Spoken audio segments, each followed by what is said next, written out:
Very good morning विवेक, Nitin good morning, Ramcharan भाई good morning. और बड़ा अच्छा लगा कि आप लोगों ने ज्वाइन किया, समय पे ज्वाइन किया। ये सेशन बड़ा ही महत्वपूर्ण है, बड़ा ही इंपॉर्टेंट है उन लोगों के लिए जो पब्लिक स्पीकर बनना चाहते हैं, मोटिवेशनल स्पीकर बनना चाहते हैं। देखिए, मोटिवेशनल स्पीकर का रोल एक पब्लिक स्पीकर से थोड़ा सा डिफरेंट होता है। अब मोटिवेशनल स्पीकर कौन है, मोटिवेशनल स्पीकर क्या करता है, मोटिवेशनल स्पीकर किसे बनना चाहिए, इवन ए स्पीकर किसे बनना चाहिए। देखिए, जब हम कोई सेशन, किसी का सेमिनार, किसी की कॉन्फ्रेंस अटेंड करते हैं, तो उस समय क्या होता है, हम पोडियम के अपोजिट बैठे होते हैं। स्पीकर पोडियम के पीछे खड़ा होता है या डायस पे होता है, उसके हाथ में एक माइक होता है या कॉलर माइक होता है। वो अपने जो भी कंटेंट होता है उसको डिलीवर करता रहता है, और हम दूसरी साइड से बैठे हुए कुछ सीखने के उद्देश्य से बैठे होते हैं और वो सेशन एंजॉय करते हैं। उस सेशन में जो भी मैसेज, जो भी कंटेंट वो मोटिवेशनल स्पीकर या स्पीकर डिलीवर कर रहा है, उसे आत्मसात करने की कोशिश करते हैं, उससे कुछ सीखने की कोशिश करते हैं। ऐसा जरूरी नहीं है कि जो स्पीकर या मोटिवेशनल स्पीकर हो पोडियम के पीछे या स्टेज पे या डायस पे, वो कॉन्फिडेंट ही हो या बहुत ही सहज हो अपने कंटेंट को डिलीवर करने में। या ऐसा भी पॉसिबल है कि उसका भी माइंड ब्लैंक हो रहा हो, या वो अपने कंटेंट को भूल जा रहा हो, या नहीं समझ पा रहा हो कि ऑडियंस को एग्जैक्टली क्या नीड है। ऑडियंस के फेस का एक्सप्रेशन ऐसा है जिसे अब वो रीड नहीं कर पा रहा, उसे भी अपने कंटेंट को ऑडियंस को भाप कर डिलीवर करने में दिक्कत हो रही है। ऐसा पॉसिबल, ऐसा हो सकता है। लेकिन ऐसा भी हो सकता है कि स्पीकर पूरी तरह से कॉन्फिडेंट हो और जबरदस्त तरीके से अपने कंटेंट को डिलीवर कर रहा हो। दूसरी ओर, अगर आप, चूंकि आप ऑडियंस हैं, आप वो सेशन अटेंड कर रहे हैं, तो आपको कोई घबराहट, कोई भय नहीं है, क्योंकि आप सीखने के नियत से गए हैं और आप उस मोटिवेशनल स्पीकर द्वारा डिलीवर की जाने वाले टॉक पे डिपेंड करते हैं। आप उससे अपने मतलब की चीज़ों को बाहर निकालेंगे, उस सेशन को अटेंड करेंगे और जो भी आपके काम की चीज़ें होंगी उन चीज़ों को लेकर के आप वहाँ से जाएँगे। इन अ मीनवाइल बहुत सारे लोग ऐसा सोचते हैं, बहुत सारे लोग मोटिवेशनल स्पीकर बनना चाहते हैं। उनके पास भी एक मैसेज होता है जो वो समाज को डिलीवर करना चाहते हैं। कुछ कर दिखाने का जज़्बा होता है, एक मानवता की सेवा करने की भावना होती है अंदर से, एक त्याग समर्पण की भावना होती है। तो बिना इसके कोई मोटिवेशनल स्पीकर नहीं बन सकता। जिसने अपनी लाइफ में सफ़र नहीं किया, वो मोटिवेशनल स्पीकर कभी नहीं बन सकता, कतई नहीं बन सकता। तो अगर आपने सफ़र किया है और आपने भी कुछ चीज़ें डिराइव करी हैं अपनी लाइफ से, आप दूसरों के साथ बाँटना चाहते हैं, आपके पास एक मैसेज है जिसे आप दूसरों को देना चाहते हैं, तो आप एक मोटिवेशनल स्पीकर बन सकते हैं।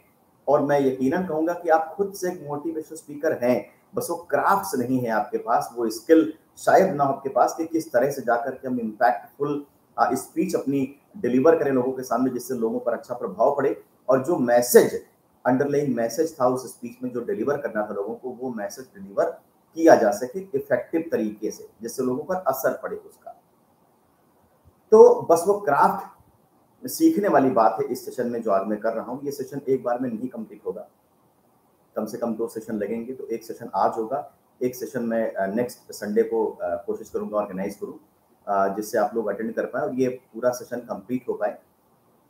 अगर आप ऑडियंस में बैठे हैं और आप फील करते हैं कि हाँ, मैं भी एक मोटिवेशनल स्पीकर बन सकता हूँ, इससे अच्छी स्पीच तो मैं डिलीवर कर सकता हूँ, मैं भी वहाँ जाकर के बोलने की योग्यता रखता हूँ, और आपको अचानक से बुला लिया जाए कि अब मिस्टर नितिन या मिस कृष्णा को बुलाया जाता है, मिस्टर विवेक को बुलाया जाता है कि स्टेज पे आए और अपने विचार व्यक्त करें, तो ऐसा लग सकता है एक मिनट के लिए, एक मोमेंट के लिए, कि हमारे हाथ पांव कांपने लगे, हमारा हलक सूखने लगा। क्योंकि जब पोडियम के हम सामने होते हैं तो नज़ारा दूसरा होता है, हमारे ऊपर कोई दबाव नहीं होता, हमारे ऊपर कोई निगाह नहीं होती। लेकिन जैसे ही हम पोडियम के पीछे की तरफ जाते हैं, पूरी दुनिया की निगाहें हमारी तरफ होती हैं और वो ये देखना सुनना चाहते हैं कि मेरे पास क्या है डिलीवर करने के लिए, हमारे पास क्या है ऐसा डिलीवर करने के लिए जो उनके लिए फ़ायदेमंद है। तो ये एक कॉन्फिडेंस का गेम होता है कि अगर आपने अपने आप को सहज कर लिया, कॉन्फिडेंट कर लिया, तो आप अपने कंटेंट को डिलीवर कर ले जाएँगे। लेकिन अगर आप अपने को सहज नहीं कर पाए और पब्लिक को सामने देख कर के घबरा गए, तो शायद आप अपने सेशन को डिलीवर नहीं कर पाएँगे। तो इन चीज़ों से कैसे निपटा जाए, कैसे उबरा जाए, ये सेशन में पूरे विस्तार से चर्चा करूँगा। मैं क्या-क्या शेयर करूँगा इस सेशन में, मैं आपको बताता हूँ। एक मोटिवेशनल स्पीकर कौन होता है? एक मोटिवेशनल स्पीकर क्या करता है?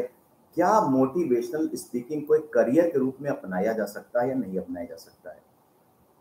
मोटिवेशनल स्पीकर जो हम पुराने समय की बात करें, तो कौन से ऐसे लोग थे जो मोटिवेशनल स्पीकर के प्रोफेशन को लेकर के आगे आए? मोटिवेशनल स्पीकिंग कब शुरू हुई? आप एक अच्छा इफेक्टिव कंटेंट कैसे बना सकते हैं? आप एक प्रभावशाली स्पीच कैसे ड्राफ्ट कर सकते हैं?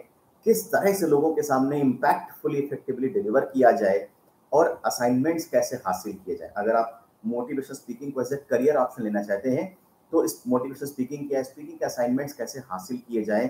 क्या रेम्युनरेशन चार्ज किया जाए? क्या फीस चार्ज करी जाए उसके लिए? और क्या मोटिवेशनल स्पीकर अपने साथ कोई फिजिकल कंटेंट भी डिलीवर करता है? जैसे कि कोई ई बुक हो गई या कोई टेक्स्ट बुक हो गई या कोई लिटरेचर हो गया, अपने साथ में कंटेंट को लेकर के डिलीवर करता है। तो ये सारी बातें मैं कवर करूंगा इस पूरे सेशन में। आज के सेशन में आधी बात, आज अगले सेशन में आधी बात। तो चलिए शुरू करते हैं। देखिए, हर वो व्यक्ति जिसके पास एक मैसेज है लोगों को डिलीवर करने के लिए, वो पर्सन एक मोटिवेशनल स्पीकर बन सकता है, क्योंकि सभी के पास एक कोर मैसेज लोगों के साथ डिलीवर करने के लिए नहीं होता। ये सिर्फ उसके पास ऐसा मैसेज होता है जिस व्यक्ति ने खुद लाइफ में सफर किया है, अपने अनुभवों से सीखा है और वो चाहता है कि मेरे अनुभव का फायदा लोग उठाएं। तो वो पर्सन एक मोटिवेशनल स्पीकर बन सकता है। अब चाहिए क्या?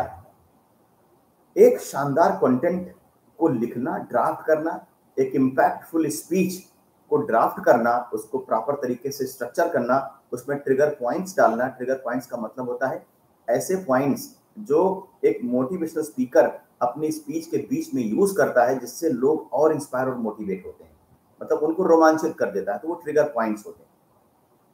तो वो ट्रिगर पॉइंट्स कैसे उसमें डाल दिए जाएं और क्या तैयारी करी जाए सेशन को डिलीवर करने से पहले, और सेशन में अपने स्पीच को डिलीवर करते समय किन बातों का ध्यान रखा जाए। तो ये मोटी मोटी बात है जो मैं आज कवर कर रहा हूँ। देखिए, एक मोटिवेशनल स्पीकर वो पर्सन है जिसके पास एक मैसेज है और उस मैसेज को कोडिफाई कर सकता है। कोडिफाई का मतलब है उसको लिख सकता है, प्रॉपर तरीके से स्ट्रक्चर कर सकता है और लोगों के सामने डिलीवर कर सकता है, फीस लेकर के भी या बिना फीस के भी। अगर करियर के जैसे ऑप्ट करते हैं तो फीस के साथ आप जाएंगे। अगर करियर के जैसे नहीं ऑप्ट करते हैं, आप ओकेजनली स्पीकिंग करना चाहते हैं, तो आप बिना फीस के भी अपने सेशंस को प्लान कर सकते हैं और लोगों को इसमें इनवाइट कर सकते हैं अपने सेशंस में। मोटिवेशनल स्पीकर कौन है? जैसा मैंने कहा, मोटिवेशनल स्पीकर वो पर्सन है जिसके पास एक मैसेज है जो उसको डिलीवर करने का मादा रखता है और लोगों को अपनी स्पीच से कुछ करने के लिए या कुछ हासिल करने के लिए इंस्पायर करता है, मोटिवेट करता है, प्रेरित करता है। तो वो पर्सन एक मोटिवेशनल स्पीकर होता है।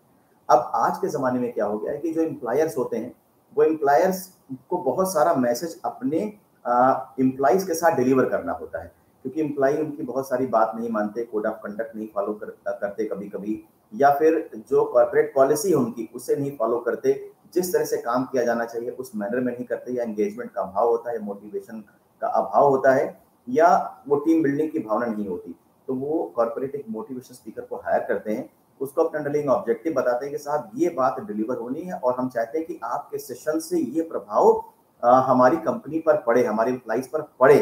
तो मोटिवेशनल स्पीकर एक नीड एनालिसिस करता है। नीड एनालिसिस करने के बाद पूरे सेशन को ड्राफ्ट करता है, कंटेंट ढूंढता है कि हमें इस कंपनी के हिसाब से, इस कॉर्पोरेट के हिसाब से, इस ऑर्गेनाइजेशन के हिसाब से क्या कंटेंट बेस्ट सूटेबल होगा कि इनके एम्प्लॉइज को डिलीवर किया जाए और उनको वो बात समझ में आ जाए जो एम्प्लॉयर का अंडरलाइंग मैसेज है, जो एम्प्लॉयर खुद ना कह के मेरे मार्फत उन एम्प्लॉइज तक भिजवाना चाहता है। तो जब मोटिवेशनल स्पीकर इस तरह के कंटेंट ड्राफ्ट करता है तो एक अटमोस्ट स्किल रिक्वायर्ड होती है, मतलब बड़ा ही रिसर्च वर्क इसमें इन्वॉल्व होता है। यानी कि अगर आप एक मोटिवेशनल स्पीकर बनने के बारे में सोच रहे हैं तो आपको अब से ही रिसर्च वर्क पे जुट जाना चाहिए और ये देखना चाहिए कि कॉर्पोरेट में किस तरह के सेशन डिलीवर किए जाते हैं। क्या मोटिवेशनल स्पीकिंग को एज अ करियर लिया जा सकता है? मैं कहता हूँ हाँ। देखिए, मैं कंपनी सेक्रेटरी हूँ पेशे से और मैंने कई साल कंपनी सेक्रेटरी की प्रैक्टिस करी और आज भी कर रहा हूँ। लेकिन साथ साथ करीब 7 ईयर्स पहले मैंने एक मोटिवेशनल स्पीकर, कॉर्पोरेट ट्रेनर का भी करियर ऑप्ट किया। मैंने रिसर्च करना शुरू किया। अच्छा, मेरे पास एक प्लस पॉइंट था। प्लस पॉइंट क्या था कि मेरी कोचिंग हुआ करती थी सीएस की। तो ओकेजनली या 7 डेज पे या 15 डेज पे हम लोग एक मोटिवेशनल सेशन करते थे अपने स्टूडेंट्स के साथ। और उन सेशंस का ये फायदा होता था कि बच्चे हमारी कोचिंग के एक्सेल करते थे, एग्जाम में अच्छे मार्क्स लाते थे या ज़्यादा नंबर आप बच्चे क्वालिफाई करते थे हमारे कोचिंग के। तो वहाँ ही एक मोटिवेशनल स्पीकिंग की वैल्यू मुझे समझ में आ गई थी। आगे चल के मैंने रिसर्च करना शुरू किया, जब मैंने सेल्स की प्रैक्टिस शुरू करी तो मैंने अपने जो मेरे क्लाइंट्स थे, डायरेक्टर्स और उनके मैनेजमेंट के पीपल, मैं उनको हर संडे को बुलाता था, एक किसी जगह पे वेन्यू मेरा होता था और उस जगह पे 1 से 2 घंटे का एक सेशन होता था जहाँ पर वो लोग भी पार्टिसिपेट करते थे और एक नई सिनर्जी क्रिएट होती थी। उन्हें भी लगता था कि हाँ, ये एक सार्थक बहस हुई है आज, एक सार्थक सेशन हमने अटेंड किया है और इस सेशन को अटेंड करने से हमें फ़ायदा हुआ, हमारे एम्प्लॉइज़ को भी फ़ायदा होगा। तो ये स्पीकिंग की शुरुआत वहाँ से हुई। तो मुझे तो अभ्यास करने का एक मौका मिल गया। आप भी कर सकते हैं। मुझे अभ्यास करने का मौका मिला और धीरे-धीरे करके मैंने रिसर्च अपनी जारी रखी कि कॉर्पोरेट में किस तरह के सेशंस होते हैं। मैंने शिव खेड़ा जी को पढ़ा, उनको समझा, वो किस तरह से क्या सेशन डिलीवर करते हैं। मैंने रॉबिन शर्मा को सुना, रॉबिन शर्मा के कंटेंट देखे, रॉबिन शर्मा की बुक्स पढ़ी, तो मुझे समझ में आया कि वास्तव में ये नीड पे काम करते हैं। जो लोगों को चाहिए बिल्कुल वही चीज़ एक एक्सपर्ट मैनर में क्रिएट करके कंटेंट फॉर्म में एक मैसेज उसमें डाल के उसे डिलीवर करते हैं और लोगों पर इसका असर होता है। तो मैंने अपने कुछ क्लाइंट के साथ शुरुआत करी और कुछ लोगों के लिए कॉर्पोरेट ट्रेनिंग सेशन भी करना शुरू किया और आशातीत सफलता उन्हें मिली। एक अच्छा टर्नओवर में वृद्धि हुई उनके। वहाँ से मुझे समझ में आ गया कि हाँ, ये एक फ़ायदेमंद करियर है और अगर आपके पास वास्तव में कोई ऐसा मैसेज है जो डिलीवर किया जा सकता है और आपके शब्द लोगों में बदलाव ला सकते हैं, तो आप मोटिवेशन स्पीकर का करियर चूज़ कर सकते हैं। क्या करियर जैसा लें? हाँ, ले सकते हैं बिल्कुल। लेकिन आपके अंदर लगन हो, जज़्बा हो और आप हार ना मानें, कंसिस्टेंट अप्रोच के साथ पूरी तरह से अपने आप को एंगेज कर लें, अच्छे से अच्छा, बेहतर से बेहतर कंटेंट डेवलप करें, अपने वीडियोज़ शॉर्ट फॉर्म में अपने यूट्यूब पे अपलोड करें, उसको अपने फेसबुक प्रोफाइल पे डालें, लिंक्डइन पे डालें उसको, लोगों में प्रमोट करना शुरू करें। धीरे-धीरे असाइनमेंट को हासिल करने के लिए आप अप्रोच करना लोगों को शुरू करें और 1-2 असाइनमेंट मिल जाने मात्र से ही आपकी पूरी लाइफ बदल जाएगी और आप अच्छा रेमुनरेशन, एक अच्छा पारिश्रमिक इसमें पा सकते हैं। मतलब करियर बिल्ड किया जा सकता है। मैं अगर आज अपनी बात करूँ कि मैं अपने सीएस प्रोफ़ेशन को पूरी तरह से छोड़ भी देता हूँ, तो ये जो मेरा मोटिवेशनल स्पीकर वाला जो मेरा प्रोफ़ेशन है, ये मुझे बड़ी आराम से मेरी लाइफ़ निकाल देगा और मैं अच्छे से एक्सेल करता चला जाऊँगा। मैं सब कुछ यहाँ से हासिल कर सकता हूँ, जो किसी भी एक बड़े से बड़े प्रोफ़ेशन से हासिल किया जा सकता है, एक बड़ी लेवल पे की जाने वाली जॉब से हासिल किया जा सकता है। तो हाँ, अगर एक सेंटेंस में कहना हो कि क्या मोटिवेशनल स्पीकिंग को एज़ अ करियर लिया जा सकता है, तो मैं कहूँगा बिल्कुल आप एक मोटिवेशनल स्पीकर बन सकते हैं और मोटिवेशनल स्पीकिंग के करियर में हाथ आज़मा सकते हैं और सिर्फ हाथ आज़माना ही नहीं है बल्कि आप पूरी तरह से इसमें लग जाइए और एक शानदार करियर आपका वेट कर रहा है, बड़ी अपॉर्च्युनिटी आपका वेट कर रही है। बशर्ते आपके पास वो मैसेज हो डिलीवर करने के लिए जो समाज को जिसकी ज़रूरत है और आप उस तरह से उसकी अदायगी कर पाएँ। तो मैंने एक क्वेश्चन एड्रेस किया कि क्या मोटिवेशनल स्पीकिंग को एज़ अ करियर लिया जा सकता है? तो बिल्कुल लिया जा सकता है। आप क्या कमाना चाहते हैं? आप चाहते हैं कि 10 से 15,000 रुपए, 20,000 रुपए महीने कमाऊँ, तो आप कमा सकते हैं अगर आप डिज़र्व करते हैं तो। 15 से 50 भी कमा सकते हैं, 50 से 1 लाख भी कमा सकते हैं, 1 लाख से 5 लाख भी कमा सकते हैं, इससे ज़्यादा भी कमा सकते हैं। ये सब कुछ आपके अपने स्किल, अपने टैलेंट पे डिपेंड करता है। तो जी हाँ, मोटिवेशनल स्पीकिंग का करियर आज एडॉप्ट किया जा सकता है। कौन बन सकता है मोटिवेशनल स्पीकर? जिसमें त्याग हो, समर्पण हो, रिसर्च करना उसका नेचर हो, एक्सप्लोर करता हो चीज़ों को, खुद से कंटेंट डेवलप करने की उसमें क्षमता हो और उसके पास एक जज़्बा हो कि हाँ, मुझे लोगों की सेवा करनी है, तो वो बंदा एक मोटिवेशनल स्पीकर बन सकता है। तो कौन बन सकता है मोटिवेशनल स्पीकर? मैंने ये एड्रेस कर दिया और क्या मोटिवेशनल स्पीकिंग को एज़ अ करियर लिया जा सकता है? तो मैं कहता हूँ हाँ, मोटिवेशनल स्पीकिंग को एज़ अ करियर लिया जा सकता है। शुरुआत कहाँ से हुई?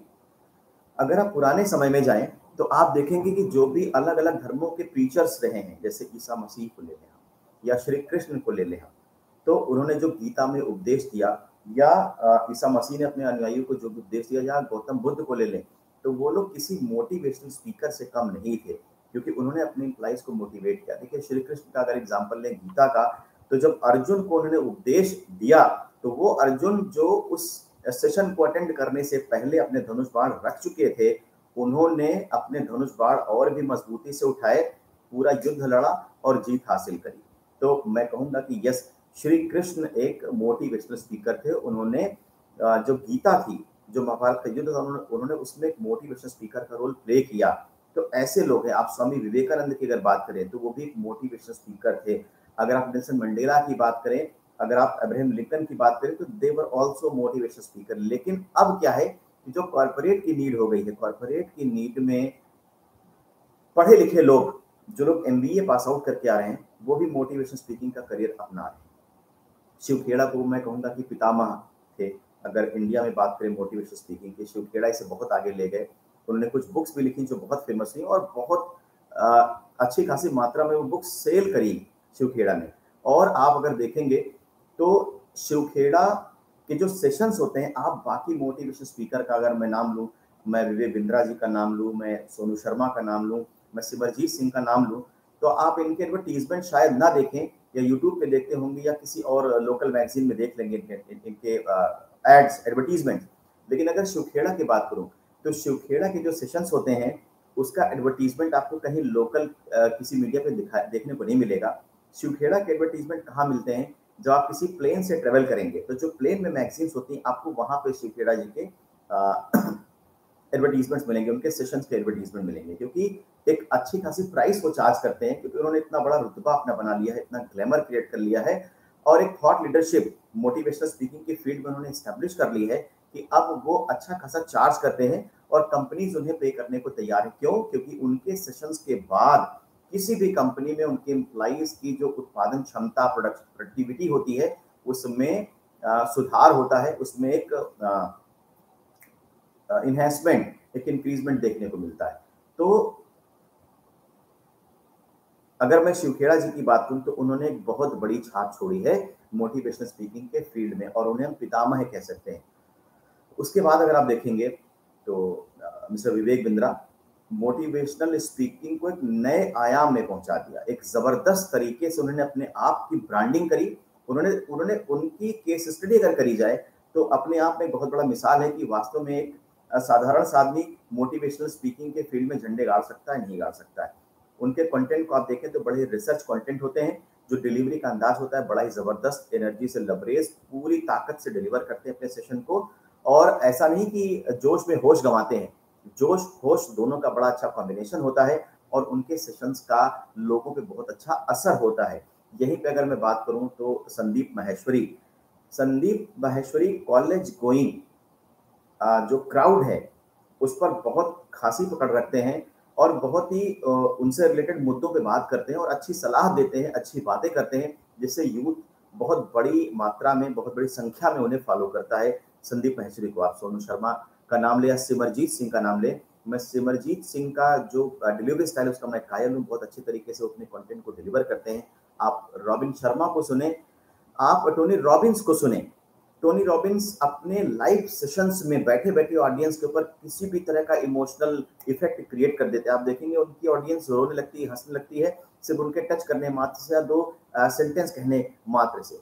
तो ये लोग हैं जो मोटिवेशनल स्पीकिंग को जिन्होंने एज ए प्रोफेशन लिया और एक नई ऊंचाई तक ले गए। जब ये ले गए तो हम भी ले जा सकते हैं। देखिए मैं भी आपके सामने हूँ, मैं तो स्टेज फेस करने से मुझे बहुत डर लगता था एक जमाने में, और जब कभी मुझे स्टेज पे बुला लिया जाए तो मुझे ऐसा लगता था कि कोई गोली मार देता तो ज्यादा अच्छा रहता बनिस्बत इस स्टेज पे जाने के। मेरा गला सूखने लगता था कि मैं कितना पानी पी जाऊं अगर मुझे इस वक्त मिल जाए तो। मेरे पैर कांपने लगते थे, मेरे पेट में मरोड़ उठने लगती थी। मतलब वो फीलिंग बयान नहीं की जा सकती कि जब मुझे स्टेज पे बुलाया गया और मेरी क्या हालत होती थी कि मैं कुछ बोल भी पाऊंगा कि नहीं बोल पाऊंगा। और एक दो बार ऐसा हुआ कि मैं कुछ भी बोल नहीं पाया, खासी बेइज्जती हुई और स्टेज से वापस आ गया और लोगों की हंसी का पात्र बना। लेकिन इन चीज़ों ने मुझे इंस्पायर किया, मोटिवेट किया। कुछ और नेगेटिव कमेंट्स आए मेरे लिए, कई लोगों ने कुछ बातें कही, वो सब मुझे पता चली, लेकिन मेरे पे क्या फ़र्क पड़ा, मैंने उसको पॉजिटिवली लिया और मैंने कहा नहीं, मुझे करना है और मैं करके रहूँगा। और मैं बराबर रिसर्च करता रहा, अपने कंटेंट प्रिपेयर करता रहा, उन कंटेंट को और अच्छा करता रहा, तराशता रहा, उन कंटेंट के साथ में लोगों के सामने आया, मैंने डिलीवर करना शुरू किया तो लोगों ने मुझे हाथों हाथ लिया। और बहुत सारे कॉर्पोरेट है जिनके साथ मैंने सेशन किए हैं या एनुअल कॉन्ट्रैक्ट बेसिस पे ट्रेनिंग प्रोग्राम में बराबर कर रहा हूँ। वहीं इंडिविजुअल्स के लिए भी मैं ट्रेनिंग प्रोग्राम करता हूँ और मुझे बहुत सारे फोन आते हैं ऐसे, जब लोग मुझे कहते हैं कि सर एक मोटिवेशनल स्पीकर कैसे बना जाता है, आप मेरे लिए कोई इंडिविजुअल सेशन ले सकते हैं क्या। तो अगर समय रहता तो मैं बुला के काउंसलिंग ज़रूर करता हूँ। अदरवाइज़ मेरी कोशिश होती है कि इस तरह के सेशन के माध्यम से लोगों के साथ जुड़ा जाए और इस तरह के कंटेंट उसके साथ डिलीवर किए जाएँ। देखिए, अगर आप एक मोटिवेशनल स्पीकर बनना चाहते हैं, तो आपको सबसे पहले एक स्पीकर बनना होगा। Motivational speaker is the next step. सबसे पहला स्टेप है कि आपको एक स्पीकर बनना होगा। अब स्पीकर बनने के लिए क्या ज़रूरी है? स्पीकर बनने के लिए जो बेहद ज़रूरी तत्व है, एलिमेंट है, उसे बोलते हैं कॉन्फिडेंस, यानी कि कॉन्फिडेंस का होना। जब आपसे कभी कहा जाए किसी पब्लिक फोरम में आप जाइए और जा करके अपना कंटेंट या कोई 4 बातें ही कहिए, या एक कोई ओकेजन हो, मान लीजिए 26 जनवरी का हो या 15 अगस्त का हो, और आपको मौका मिले कि आप सामने स्टेज पे जा करके या पोडियम पे जा करके आपको कुछ डिलीवर करने का मौका मिले, तो आप एक छोटा-सा कंटेंट हमेशा तैयार रखिए। भले ये शायरी क्यों ना हो, उस ओकेजन को सूट करती हुई, भले कोई गाना क्यों ना हो, छोटी-सी स्पीच क्यों ना लोगों की तारीफ़ ही करना हो कि जिन्होंने स्वतंत्रता संग्राम में अपना योगदान दिया, मैं उनका बहुत-बहुत शुक्रिया अदा करता हूँ। मतलब जो भी कंटेंट हो आपके पास, एक कंटेंट हर ओकेज़न के लिए आप तैयार रखिए। इससे फ़ायदा ये होगा कि जब भी आपको कभी बोलने का मौका मिलेगा, तब से चूकेंगे नहीं और जाकर के आप डिलीवर करेंगे। ये आज की जो शिक्षा प्रणाली है, उसमें तो बच्चों को शुरू से एक्सपोज़र मिलता है, लेकिन हमारी आपकी एज में शायद उस तरह का एक्सपोज़र हमें नहीं मिला। तो एक शाइनेस बनी रहती है। आदमी स्टेज पे जाता है तो पब्लिक को, क्राउड को जब फेस करता है, घूमता है उसकी तरफ, तो उसे लगता है कि अरे बाप रे बाप! मैं कहाँ आ गया? वो दिमाग ब्लैंक हो जाता है, हलक सूखने लगता है, पेट में मरोड़ होने लगती है, हाथ-पैर काँपने लगते हैं और लगता है कि अब मुझे अगर ये कह दिया जाए कि नहीं, इनको गलती से बुलाया गया है स्टेज पे, इनकी स्पीच यहाँ पे नहीं होनी है, तो बड़ा अच्छा फ़ील होगा। बनिस्बत इसके अगर आप मोटिवेशनल स्पीकर बनना चाहते हैं, तो आपके पास कंटेंट रेडी होना चाहिए और आप उस कंटेंट को भले ही 1 मिनट का क्यों ना हो, आप इफेक्टिवली लोगों के सामने डिलीवर करिए। उससे क्या फ़ायदा होगा कि लोग आपके बारे में एक अच्छी धारणा बनाएँगे कि अरे! ये तो बहुत अच्छा बोले। दूसरे, आपको अपने अंदर कॉन्फिडेंस आएगा कि मैं बहुत अच्छा बोला। नेक्स्ट टाइम क्या होगा, जब भी कभी आपको मौका मिलेगा, तो जो कंटेंट आप प्रिपेयर करके गए हैं, आप वो ही बोल पाएँगे और उसके अलावा कुछ और चीज़ें आपका दिमाग उसी समय सुझा देगा, जो चीज़ें आप उस अपनी स्पीच में ऐड कर देंगे। तो धीरे-धीरे ये बोलने के मौके इसे ना छोड़िए। तो जो सबसे पहला एसेंशियल एलिमेंट है वो है कॉन्फिडेंस। कॉन्फिडेंस आपको डेवलप करना होगा। कैसे डेवलप करेंगे? आप स्पीच प्रिपेयर करिए, शीशे के सामने खड़े होकर के डिलीवर करिए, खुद को सुनाइए। अपने एक्सप्रेशन पे, अपने जेस्चर पे गौर करिए कि आपका एक्सप्रेशन कैसा होता है, और जो आप बात बोल रहे हैं, आपकी बॉडी लैंग्वेज वैसी है कि नहीं? क्योंकि बॉडी लैंग्वेज का बहुत बड़ा रोल है। मैं अगर उदास चेहरा बना करके, मैं रो करके बोलूँ कि आज मैं बहुत मोटिवेटेड हूँ और मेरे कंधे गिरे हुए नीचे, मैं बोलूँ आज तो मैं बहुत मोटिवेटेड फील कर रहा हूँ। तो आप मेरी इस बात पे कभी यकीन नहीं करेंगे। क्यों? जो मैं कह रहा हूँ उसे आप झुठला देंगे, नकार देंगे, लेकिन जो मेरी बॉडी कह रही है, उसे आप मान लेंगे, उसे एक्सेप्ट कर लेंगे। यानी कि जो मैं नहीं कह रहा, जो मेरे वर्बल एक्शंस हैं, स्पीच के अलावा, वो ज़्यादा लाउड बोलते हैं बनिस्बत जो मैं अपने मुँह से कह रहा हूँ।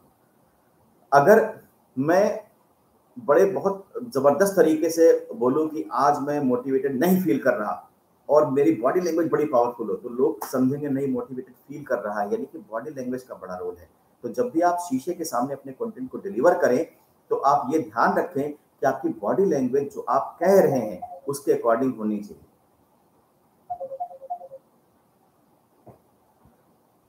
तो ये पहला तरीका है जिससे आप कॉन्फिडेंट फ़ील कर सकते हैं। दूसरा, constant content creation, continuous content creation. आप अच्छी बुक्स पढ़ें, जो पहली सीढ़ी है, अच्छी बुक्स पढ़ें। मैं कुछ बुक्स के नाम भी आपको रिकमेंड करता हूँ, जैसे the monk who sold his Ferrari, Jeet Aapki, how to win friends and influence people, या लीडरशिप पे जुड़ी जॉन सी मैक्सवेल की बुक्स हैं, आप उन्हें भी कंसीडर कर सकते हैं, पढ़ सकते हैं। तो इन बुक्स को पढ़िए। एक बुक मैं भूल गया कहने के लिए, एक बुक है द अल्केमिस्ट, तो आप इसे भी अपनी लाइब्रेरी में रखिए और पढ़ना शुरू करिए। और पढ़ने के साथ-साथ आपने इन बुक्स में हर चैप्टर में क्या सीखा, अपने लैंग्वेज में एक छोटा-सा ही सही मगर कंटेंट बनाना शुरू करिए। जब आप एक छोटा-सा कंटेंट बनाएँगे, एक्सक्यूज़ मी, जब आप एक छोटा-सा अपना कंटेंट क्रिएट करेंगे, तो कंटेंट आपको बड़ी खुशी देगा, बड़ा सुकून देगा, बड़ा कॉन्फिडेंट आपको फ़ील कराएगा। और आप जब उस कंटेंट को शीशे के सामने खड़े होकर डिलीवर कर रहे होंगे, तो उसमें क्या कमी बेसी रह गई है वो भी आप समझ पाएंगे। तो जो कमी बेसी है आप उसको खुद से दूर करने की कोशिश करेंगे, यानी कि आपका जो कंटेंट है वो परिष्कृत होता चला जाएगा। आप निरंतर अध्ययन करते रहिए, निरंतर स्टडी करते रहिए, निरंतर पढ़ते रहिए और अपने कंटेंट को तराशते रहिए। एक समय ऐसा आएगा कि आप पब्लिक में डिलीवरी के लायक हो जाएंगे, आप अपने कंटेंट को पब्लिक में डिलीवर कर पाएंगे। आप अगर पब्लिक में अपने कंटेंट को डिलीवर करना चाहते हैं तो आप खुद से अपने एफर्ट से अपने फ्रेंड्स को, अपने रिलेटिव्स को बुलाइए और उनसे बोलिए कि मैं आपके सामने एक छोटा सा सेशन डिलीवर करना चाहता हूँ, मैं चाहता हूँ आप सभी लोग आएं, भले ही डाइनिंग टेबल पे क्यों ना हो, आप सब लोग बैठे, आप सामने खड़े होकर के अपने कंटेंट को डिलीवर करें। इससे क्या फायदा होगा कि जब आपके जानने वाले लोग उस कंटेंट को सुनेंगे, आपकी कमियों को देखेंगे तो वो बताएंगे कि आपने यहाँ यहाँ पे गलती करी, आप यहाँ यहाँ सुधार कर सकते हैं। तो जब कमियां बताई जाएं तो निराश ना होइए, उनका नोट बनाइए और एक एक करके हर कमी को दूर करिए। यूं ही कोई मोटिवेशनल स्पीकर नहीं बन जाता। सिंपली कहता हूं, यूं ही कोई एक सिंपल स्पीकर भी नहीं बन जाता। उसके लिए भी बड़ी करेज, बड़ी साहस, बड़े ही एंगेजमेंट, बड़े धीरज की जरूरत होती है। अब बहुत ही कंसिस्टेंसी चाहिए। आप ऐसे ही यूं ही कोई कुछ नहीं बन जाता। बड़ा है क्या, बहुत बड़ा त्याग करना पड़ता है, समर्पण करना पड़ता है, तैयारी करनी पड़ती है, प्रिपरेशन करनी पड़ती है। और प्रिपरेशन, तैयारी, शिक्षा मानसिक कष्ट देते हैं। तो जो लोग ये मानसिक कष्ट को झेलने के लिए तैयार हैं, 100% वो लोग स्पीकर, मोटिवेशन स्पीकर या कुछ भी बन सकते हैं लाइफ में। तो सबसे पहला एलिमेंट मैंने डिस्कस किया कि कॉन्फिडेंस होना चाहिए, करेज होना चाहिए। दूसरा है आप अपने कंटेंट क्रिएशन पे निरंतर रहें, निरंतर काम करते रहें। तीसरा है आपका आउटफिट जो आप पहन रहे हैं। मैं कभी नहीं कहूंगा कि आप एक कुर्ता पैजामा पहन करके कहीं पर सेशन लेने जाइए। अब अगर ओकेजन खिचड़ी का ओकेजन है तो आप जरूर कुर्ता पैजामा पहन के जाइए, लेकिन अगर कोई कॉर्पोरेट इवेंट है तो मैं कहूँगा हमेशा आप सूट टाई पहन कर ही जाएं। अच्छे से आप नाइसली आपने अपनी शेप कर रखी हो और आपके बाल अच्छे से संवारे गए हों। मतलब एक ओवरऑल अच्छा लुक, एक इम्पैक्टफुल लुक होना चाहिए। आपका सूट अच्छा हो, बाकायदा उसको आयरन किया गया हो, आपके शूज़ पॉलिश हो, चमक रहे हों। मतलब ये चीज़ें एक आप अपने आप में एक फर्स्ट इंप्रेशन क्रिएट कर देती है। तो जो लोग हॉल में बैठे होते हैं, अगर एक बंदा पूरे अच्छे से सज-धज के वहाँ पे प्रवेश करता है, तो लोग उसकी तरफ देखते हैं और उन्हें लगता है कि हाँ, ये कोई इम्पोर्टेंट व्यक्ति है और इसके पास शेयर करने के लिए कुछ तगड़ी चीज़ें होंगी और उन पर आपका एक असर पड़ेगा। तो वो तैयारी बेहद ज़रूरी है। तो मैंने 3 बातें कवर करी। सबसे पहली बात कि आप कॉन्फिडेंट हो। दूसरा, कंटेंट क्रिएशन पे निरंतर काम करते रहें, उनको परिष्कृत करते रहें। तीसरी बात, आपका जो अटायर है, जो आप कपड़े पहन रहे हैं वो अच्छा होना चाहिए, आपका लुक ओवरऑल अच्छा होना चाहिए जब आप सेशन डिलीवर करने जाएँ। चौथी बात है अपने लोगों के साथ प्रैक्टिस करना।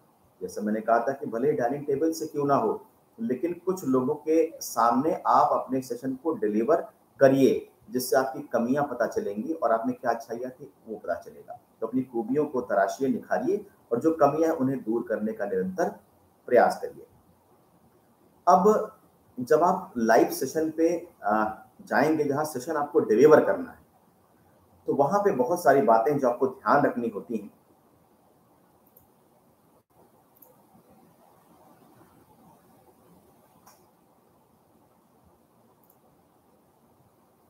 तो बहुत सारी बातें ऐसी होती हैं जो आपको ध्यान में रखना होता है। जैसे कि अगर आपका प्रेजेंटेशन फेल हो जाए तो क्या कर रहा हूँ, अगर ऑडियंस में से कोई आपके साथ खड़े होकर के आर्ग्यूमेंट करने लगे, आपको ओवरपावर करने की कोशिश करे, आपको परेशान, डिस्टर्ब करने की कोशिश करे, तो उस दशा में क्या करें?